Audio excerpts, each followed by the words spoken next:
Родителям первоклассников доступны два варианта подачи заявления – лично и в электронной форме. В Ухте запись в школу началась в понедельник, 29 января. Сегодня стартовала в 8:00 в Сыктывкаре. Есть график по каждому городу и району. В 5 муниципалитетах – Сосногорске, Инте, Усть-Куломе, Удорском и Ижемском районах – электронная кампания будет объявлена позже. Пока папам и мамам надо обращаться непосредственно в школу. Электронная запись идет на сайте в школу 2018 РФ. У родителей должна быть учетная запись портала госуслуг. Если регистрации нет, то такую учетную запись нужно получить. На сайте описан алгоритм действий и указан пакет документов. Если же все это для вас сложно, непонятно, то лучше отправиться в школу лично с оригиналами документов. И там уже администратор внесет данные в систему. Все заявления, независимо от способа подачи, отображаются в единой электронной очереди в системе образования. Мой коллега Константин Куратов сегодня утром выехал в 26-ю школу Сыктывкара и посмотрел, как же стартовала приемная кампания. Первое, что бросилось в глаза родителям, пришедшим сегодня утром в школу записать детей в 1 класс, это совершенно небольшая очередь. А ведь готовились мужественно отстоять полдня и даже отпросились с работы. В Сыктывкарскую школу номер 26 в этом году ждут 100 первоклашек по муниципальному заказу. Откроют 4 класса. Впрочем, если на закрепленной территории будет зарегистрировано больше первоклассников, взять их будут обязаны, вплоть до открытия еще одного класса. По санпинам в них не должно быть больше 25 человек. Но сегодня первый день, и уже мы видим, что никакого ажиотажа нет. Люди уверены, что все, кто прописан, проживает на нашей территории, с сегодняшнего дня и до конца июня могут спокойно в удобное время прийти и подать заявление как лично в школу, так и через портал государственных услуг. Заранее была проведена большая разъяснительная работа, поэтому наши родители спокойны, уверены, что их дети придут 1 сентября и радостно начнут новый учебный год. О том, что записать ребенка в 1 класс можно еще и через портал госуслуг, родители узнавали из электронного журнала школы, сайта и телефонных звонков. Широко сообщали и региональные СМИ. Наталья Кондрасик, одной из первых, не только воспользовалась этой возможностью, но тем же утром принесла в школу оригиналы документов, которые родителям обязательно нужно предоставить в течение 3 дней после подачи заявления в электронном формате. Говорит, небольшие трудности возникли лишь при регистрации на самом портале, но помогли по телефону администраторы госуслуг. Сегодня утром мы зашли на портал госуслуг, там был отчет до 8 часов утра. В 8 утра портал заработал, и мы успешно зарегистрировались, забив совершенно малое количество данных, можно сказать, только ребенка. Зарегистрировались, пошли в школу, в школе только сдали оригиналы документов и поступили. Я думаю, что это избегает этих очередей, которые были в 5, в 6 утра, то есть это намного удобнее. Сел, дома все сделал, пришел, сдал документы и все. Елена Климова называет себя консервативным человеком, поэтому записать ребенка в 1 класс пришла лично. Школа для нее хорошо знакома. Здесь учится старший сын. С госуслугами тоже на «ты». Через портал мама пользуется электронным дневником. Но все же решила написать заявление своими руками и обязательно лично пообщаться с директором школы. Просто я хотела именно к учителю, чтобы написать в заявлении, что хочу именно к этому учителю. Впрочем, выбор учителя – лишь пожелание родителей, которые постараются учесть. Решение принимать все же будет школа. Ведь к одному преподавателю не запишешь 70 детей сразу. Тем более, что эти же учителя работают и в школе будущего первоклассника. Там дети к ним успевают привыкнуть. Поэтому родителям подробно рассказывают и о других учителях, об их достижениях, опыте и навыках успеваемости детей. И вот несколько цифр. Первоклассников в следующем учебном году будет больше, чем в нынешнем, на 327 человек. 11 300 детей. Откроется на 13 первых классов больше, 587. Это данные Министерства образования Коми. Как известно, за каждой школой закреплена определенная территория. И сейчас идет приемная кампания детей, если уж говорить совсем просто, по прописке. Если родители хотят отдать ребенка в другую школу к конкретному педагогу, то, увы, такая запись на этом этапе невозможна. Семья получит отказ. А возможность такая у родителей появится только с 1 июля. О записи в школу мы будем говорить сегодня с заместителем министра образования, науки и молодежной политики Коми Натальей Якимовой. Наталья Владимировна, добрый вечер. Здравствуйте. Мы сегодня с вами работаем в прямом эфире. И я очень рассчитываю на активность наших телезрителей. Если у вас есть вопросы по электронной записи, по приему в школу, то звоните, не стесняйтесь. Телефон прямого эфира 46 90 60. Наталья Владимировна, вот вы только что вернулись из Ухты, даже не успели ни в министерство заехать, ни домой, сразу к нам в студию. Владеете ситуацией по Ухте. Ваши коллеги из министерства сегодня работали в школах Сыктывкара, смотрели, как там идет приемная кампания. На ваш взгляд, старт удачный или не совсем? Ну, действительно, только я вернулась из Ухты, и Ухта у нас была первой территорией вчера, которая начала новый вид приема документов в электронной форме. Сегодня подхватил эстафету Сыктывкар. Однозначно хочу сказать, что в этом году сам процесс, он легче идет, легче психологически даже. Мы не наблюдали сегодня в Сыктывкаре больших очередей, какой-то такой предварительной недельной записи. То есть вот аналогично информации сюжета, где-то несколько человек подходило, но их сразу пропускали в здание школы, в актовый зал размещали, проводили информационную работу. То есть такого массового скопления родителей будущих первоклассников сегодня мы не заметили. Наталья Владимировна, вот одни родители говорят, да, здорово, есть электронная запись. Вот 4, кто-то 10 минут потратили, чтобы внести в электронном виде заявление, прикрепить копии документов. Но есть ведь и другие родители. Они говорят, зачем нужна электронная запись? Все равно оригиналы документов в течение 3 дней нужно нести в школу, все равно идти, стоять в очереди и так далее. Зачем нужна тогда электронная запись? Ну, понимаете, ведь право выбора есть у родителей. И если эту услугу возможно предоставить в электронном виде, надо дать это право родителям. Как раз сегодняшний опыт уже, а Сыктывкар у нас самая многочисленная приемная кампания в 1 класс, это как раз показало, что родителям проще в 8 утра зайти на своем удобном домашнем или, может быть, рабочем месте и зарегистрировать ребенка. Конечно, в течение 3 дней он может подойти, но опять-таки в любое удобное для него время. Ведь он предварительно может позвонить в школу, договориться, если он работает продолжительное время, договориться на вечер, на субботу. Школа пойдет навстречу, готовая отработать это. Поэтому я думаю, что мы должны предоставлять оба варианта. Это удобно для наших родителей.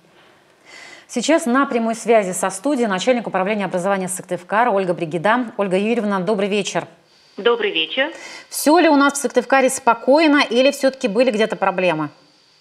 Ну, я хочу подтвердить слова Натальи Владимировны, что в Сыктывкаре в этом году приемная кампания началась достаточно спокойно. У родителей было право выбора, и они определились заранее. Кто-то мог подать заявление через интернет, а кто-то хотел прийти лично в школу и подать заявление лично. Поэтому каждая образовательная организация предоставила право выбора родителям и создала необходимые условия. Поэтому плюс данной кампании в том, что у нас не было больших очередей.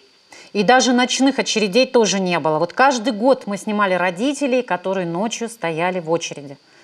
У нас не было ночных очередей. Мы знали, что некоторые родители приходили ночью к конкретным образовательным организациям, видели, что очереди отсутствуют, уходили и в спокойном режиме утром подавали заявление через интернет. Знаю, что есть уже итоги первого дня. Вот сколько у нас родителей написало заявление, какой вариант все-таки записи выбрали? Электронная запись или лично они пришли в школу? Ну, по итогу сегодняшнего дня нужно отметить, что к концу рабочего дня было подано 1095 заявлений. Это 1/3 родителей будущих первоклассников подали сегодня заявление. Из них 473 родителя подали через интернет, 622 родителя пришли в школу и подали заявление лично. Но вы довольны результатами? Мы довольны результатами. Прежде всего, мы довольны тем, что у нас не было ажиотажа около образовательных организаций и отсутствовали очереди. Родители приходили все в доброжелательной обстановке, подавали заявления. Вот этим результатом мы довольны. Ольга Юрьевна, спасибо вам большое за ваши комментарии. Наталья Владимировна, все ли на самом деле так вот гладко? Но неужели ни у кого никаких проблем сегодня не возникало? Ну, на самом деле, так как это информационная система, и утром, когда началась эта активная кампания... 8:00. 8:00 в Сыктывкаре сегодня были некоторые затруднения у ряда родителей. Это было связано с так называемыми браузерами, которые установлены дома или на рабочем месте. То есть устарели? Да, видимо так, что на каком-то этапе не пускала их система, но оперативно до 9 утра Центр информационных технологий отработал эти все проблемы.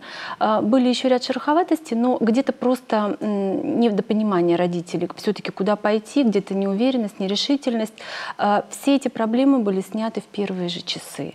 И родители, кто-то, конечно, может быть, решил и пошел лично, но кто-то все-таки довел процесс до конца и благополучно завершил регистрацию и прием заявлений.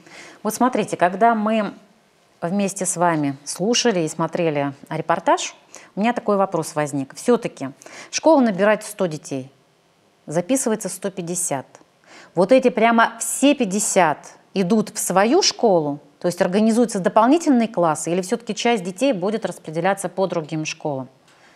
Надо отметить, что все-таки планирует прием учредитель, то есть управление образования в муниципальном образовании. И, конечно, они предполагают, сколько на закрепленной территории за конкретной школой проживает будущих первоклассников. То есть классы планируются. И практически не бывает, что то есть сюрпризов нет? Бывает, конечно, чуть больше, потому что у нас впереди с 1 февраля еще до 1 сентября все-таки длительный период, и бывает индивидуально еще прописываются, либо сдаются дома, которые строятся. Но если возникает ситуация, что в принципе набирается еще целый класс. Вот по опыту Сыктывкара знаем, что учредитель принимает решение и открывает этот класс. А если это единичный случай, тут индивидуально решается управлением образования на месте. А есть такие родители, которые идут на фиктивную регистрацию детей по другому адресу, чтобы попасть в школу, где сильные педагоги начальных классов. Последний такой факт выявлен прокуратурой Сыктывкара в конце 2017 года. Возбуждено уголовное дело. В ходе проверки установлено, что в жилом помещении гражданка не проживала со своим ребенком, зарегистрировалась фиктивно. В принципе, и в ходе проверки она также пояснила, что данное, скажем так, действие она осуществила непосредственно для того, чтобы ребенка отправить в ту образовательную организацию, которая ей была интересна, в которую они желали поступить. Какое наказание такому родителю и тому, кто прописал? Уголовным кодексом, опять же, предусмотрена ответственность именно за незаконную регистрацию, то есть за фиктивную регистрацию, фиктивную постановку на учет гражданина Российской Федерации. То есть в данном случае ответственность несет тот гражданин, который является правообладателем жилого помещения, который заявляет о том, что он вселил в свое жилое помещение и что там проживают граждане. Для родителей ответственности уголовным кодексом не предусмотрена.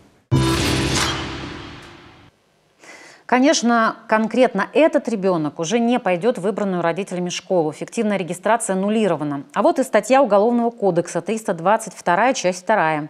Обратите внимание на наказание. Фиктивная регистрация гражданина России наказывается штрафом в размере от 100 тысяч до 500 тысяч рублей. А самое строгое наказание – это лишение свободы на срок до 3 лет. А у нас есть звонок в студию. Здравствуйте, вы в эфире.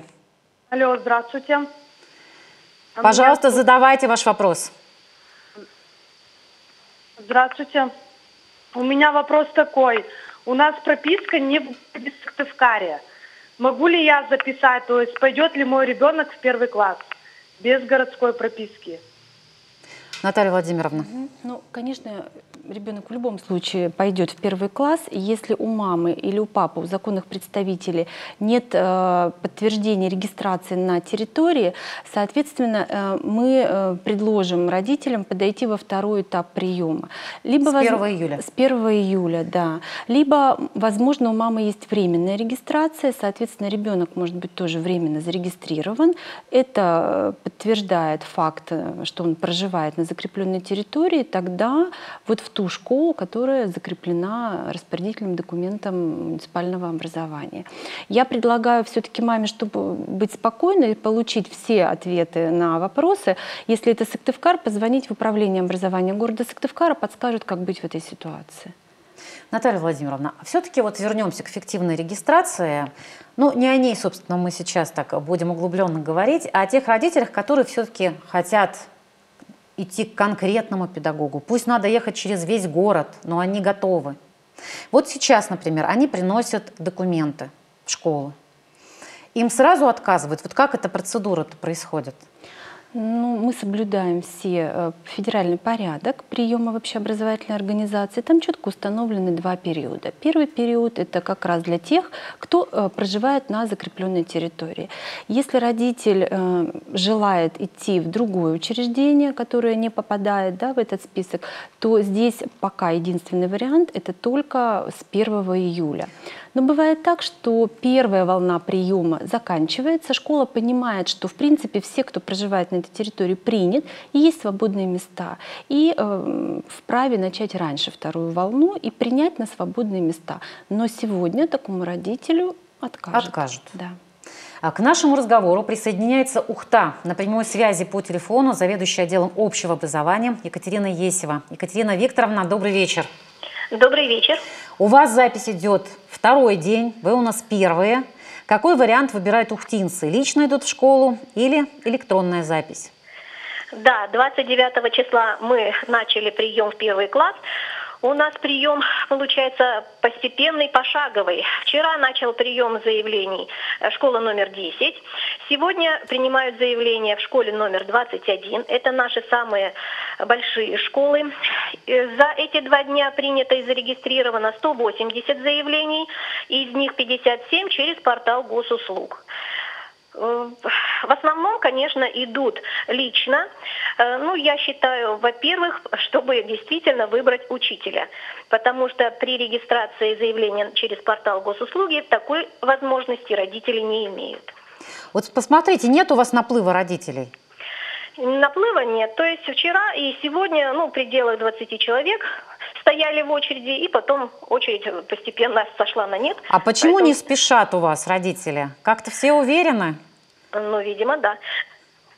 Какие школы были самые активные, вы уже перечислили? Это уже как бы у вас такой классический сценарий каждый год? Нет, как сказать классический? Просто так в этом году сложилось, да, что мы решили 10-ю и 21-ю пустить вперед, потому что это школы, которые пользуются наибольшей популярностью. А основная масса школ начинают прием заявлений в 1 класс с 1 февраля. Екатерина Викторовна, огромное вам спасибо. Наталья Владимировна, все-таки какие чаще всего типичные спорные ситуации возникают при приеме в 1 класс? И куда нужно родителям обращаться? Первую ситуацию мы с вами обсудили, когда все-таки родитель, несмотря на то, что он близко проживает к определенной школе, хочет попасть в другую, это связано с разными факторами, это первая ситуация. И он, получая отказ, дальше имеет право обратиться к учредителю. Если вдруг ему говорят, что в этой школе, несмотря на то, что вы, да, проживаете на закрепленной территории, уже отсутствуют свободные места, тоже к учредителю. То есть учредитель, функция учредителя в данном случае будет представлять управление образования города или района. Вот смотрите, к нам родители сегодня обращались. Например, новый дом, школа рядом, но их дом закреплен за другой школой, которая в квартале и через дорогу. Вот если они с этой нарезкой территориально не согласны, что они сейчас могут сделать? Ничего уже? На самом деле вот эта территориальная нарезка, она пересматривается, изменяется ежегодно. Это тоже определено федеральным порядком. То есть до начала приемной кампании в январе каждый муниципалитет очень качественно к этому подходит вопросу, пересматривает, какие объекты еще введены, где-то пересматривает, переполнена школа, да, то есть с учетом мощности, и меняет вот эту вот нарезку. Инициатор кто? Родители могут инициативу подать? Это органов местного самоуправления. Например, в мэрию люди могут прийти и сказать, вот мы не согласны? Конечно, они могут, но это предлагаю сделать родителям уже будущих первоклассников до января. Когда вот сейчас уже распоряжение администрации на сайтах администрации, управления школ есть, могут уже будущие родители познакомиться и обратиться. Но мы должны понимать, что если мы говорим про Сыктывкар, в большей степени это касается все-таки нашей столицы. Да, у нас школы крупные, очень много обучающихся, районы расстраиваются, и поэтому все-таки Сыктывкар старается сделать так, чтобы равномерно распределить первоклассников и вообще обучающихся. Но я думаю, что эту ситуацию ее выслушают и в администрации города, и в управлении образования. Сейчас мы прервемся на рекламу, а после продолжим говорить, как идет запись в первые классы. Это программа «Детали дня». В республике стартовала приемная кампания в первые классы, и впервые так масштабно в Коми начинается электронная запись в школу. Правда, не во всех муниципалитетах. В 5 – Сосногорске, Инте, Усть-Куломе, Удорском и Ижемском районах – электронная кампания будет объявлена позже. Пока папам и мамам можно обращаться непосредственно в школу. Сегодня мы связались с управлением образования Удорского района. По словам начальника управления Ирины Камбуровой, ажиотажа они не ожидают. Очереди бывают только в Усогорске. Но совсем скоро родителям будет доступна и электронная запись. Появится возможность воспользоваться электронным заявлением, когда будет на портале госуслуг зарегистрирован административный регламент. Вот, у нас возникли небольшие проблемы с регистрацией этого регламента, а технически мы готовы. Планируем в течение ближайших 2 дней данный регламент зарегистрировать, и родители точно так же могут в электронном виде услугу получать. Но в районе существует большая проблема с доступом к сети интернет, особенно в сельских населенных пунктах. Поэтому родители не могут воспользоваться услугой подачи заявления в электронном виде через сайт госуслуг.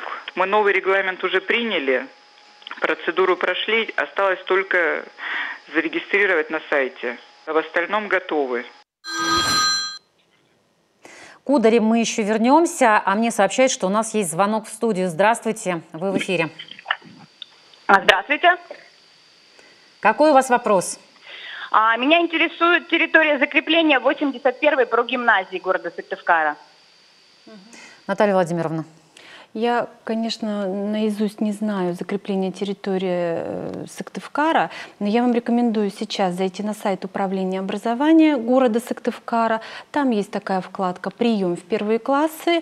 Вы найдете 17-18 учебный год и найдете легко этот документ. Посмотрите, пожалуйста, про гимназию, и там перечислены улицы, номера домов.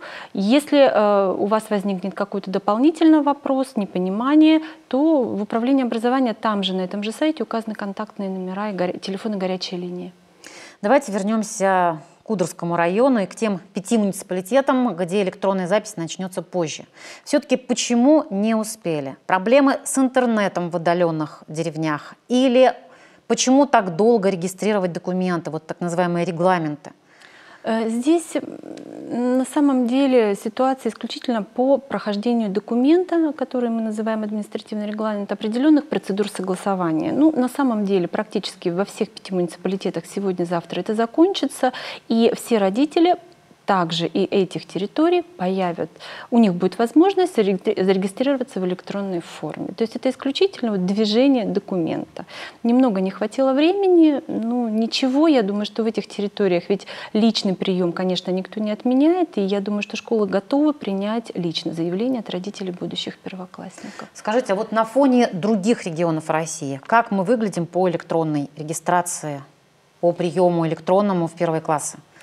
Мне не знакома такая официальная статистика, но, конечно, мы любим посмотреть, что происходит у соседей, и по-разному складывается ситуация. Не во всех регионах начата эта процедура, перевод этой услуги в электронный вид. Мы же, как Республика Коми, в прошлом году опробировали. У нас Усинск такой пилотный. Да, то есть поняли все плюсы, все минусы, проанализировали, и поэтому в этом году массово вошли. Ряд субъектов до сих пор продолжает это делать в традиционной форме, через личное участие родителей. У нас есть еще один звонок. Здравствуйте, мы вас слушаем. Пожалуйста, задавайте вопрос. Здравствуйте. Скажите, пожалуйста, а могут ли родители будущих первоклассников выбрать учителя вернее? Можно ли выбрать учителя? Абсолютно понятен вопрос, и родители, общаясь друг с другом, делают какие-то определенные выводы, к какому учителю хотят попасть, какой учитель будет скажем так, наладит контакт с их ребенком. Если мы говорим сухим языком законодательства, то по законам образования в Российской Федерации определение учителя и вообще комплектование классов, закрепление учителя за классом — это исключительная компетенция школы, то есть директор. Но, конечно же, вот как мы в сюжете по 26-й школе видели, еще где-то да, сквозило. 70 человек, все хотят к одному, например, учителю. Да, ну, конечно, высказать свое пожелание родители имеют право, но на самом деле формы заявления, которая установлена федеральным порядком, не предусмотрена. Сейчас еще только формируется учительский состав на будущий год, будут какие-то изменения, но, конечно, высказать такое пожелание родители имеют право. И рекомендуем обратиться к директору. Да. Конечно, детали дня интересовались и техническими сбоями, были они или их не было. Как уточнили в Управлении массовых коммуникаций, информатизации и связи администрации главы Коми, в первые дни работы портала образовательных услуг республики никаких технических сбоев и жалоб не зафиксировано. В этом году мы впервые запустили такую полномасштабную кампанию записи в первый класс в электронном виде. Сейчас она доступна в 15 муниципальных образованиях. Для сравнения, в прошлом году у нас был реализован только Усинск. В этом году вот прям горячие данные. Порядка 1500 заявлений по Сыктывкару и по Ухте уже поступило. Из них практически половина поступила в электронном виде. Для нас это, безусловно, большая радость, это удобно для пользователей, людям не надо стоять в очереди в школу, поэтому мы очень рады, что реализовали такую функцию и сделали для жителей такое удобство. Не могу сегодня не спросить про вторую смену в школах. Конечно, это не связано с нашим первым классом, но все-таки. Ставится задача очень серьезная к 2020 году ликвидировать очередь. Двухсменку. Так называемую. Да, ликвидировать двухсменку. У нас в республике каждый 10-й школьник учится во вторую смену, это больше 10 тысяч человек. И вот чтобы ликвидировать эту вторую смену, нужно построить 17 объектов образования, в том числе 9 в Сыктывкаре. Конечно, мы видим, как строится школа в орбите, наблюдаем, да, школа растет, вот она должна у нас открыться. Что еще в этом году появится и где? Хочу немножко отклониться от темы. Родители первоклассников пусть не беспокоятся. Первые классы не учатся во вторую смену, то есть они все будут обучаться в первую смену. Ну, конечно, в России Республика Коми вступила в 2017 году в проект создания современной образовательной среды для школьников, который в том числе нацелен на ликвидацию двухсменности в обучении. И в проекте у нас строительство новых объектов образования. Ну вот будет школа в орбите, еще что? В Сыктывкаре, в Усть-Куломском районе, в Уктыльском районе мы планируем. Ряд объектов будет начато строительство в 2018 году, которые как раз вот находятся в тех районах и в тех территориях, где большой процент обучения во вторую смену. Ну, давайте теперь вернемся к нашей теме. Это приемная кампания в первые классы. Давайте подведем итоги. Как правильно сегодня действовать родителям первоклассников? Ваше напутствие. Ну, конечно, я хочу обратиться еще к тем родителям, которые не подали заявление. Все впереди, есть время, то есть спокойно можете выбрать процедуру личного участия либо в электронной форме, обратиться, вам помогут и готовы работать наши школы до конца приемной кампании. Ну, а, конечно, всем родителям будущих первоклассников мне хочется пожелать сейчас настроиться на конструктивный диалог со школой. Их будут приглашать на родительские собрания. Конечно, надо посетить, все вопросы задать. И директора, и заместители директоров, и учителя готовы ответить на эти вопросы, то есть сразу решить все. И просто поддерживать ребенка, настраивать его позитивно на его новую жизнь, новый этап в жизни. Все получится. Не думаю, что надо зацикливаться на каких-то проблемах, а просто спокойно готовиться к школе, к первому классу. Всем, конечно, здоровья и оптимизма. Всем Наталья родителям. Владимировна, спасибо за участие в нашей программе. Завтра смотрите детали дня «Личный прием». Его проведет министр труда, занятости и социальной защиты Коми Илья Семяшкин. Всего доброго, до встречи.